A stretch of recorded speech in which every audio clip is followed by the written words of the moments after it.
L'avenir nous met en retard. Demain, c'est comme hier, on n'y peut pas toucher.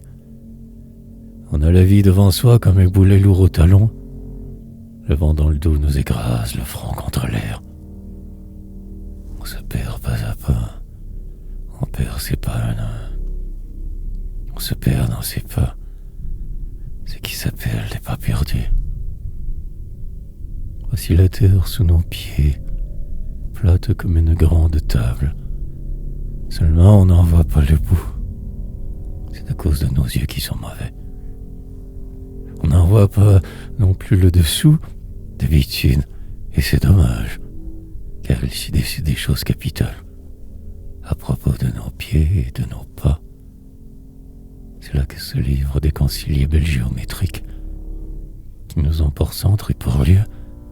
C'est là que la succession des points devient une ficelle attachée à nous, et que le jeu se fait terriblement pur, d'une implacable constance dans sa marche, au bout qui est le cercle, cette prison. Vos pieds marchent sur une surface dure, sur une surface qui vous porte comme un empereur, mais vos pas à travers tombent dans le vide, pas perdus. Font un cercle et c'est un point. On les place ici et là, ailleurs, à travers 20 rues qui se croisent.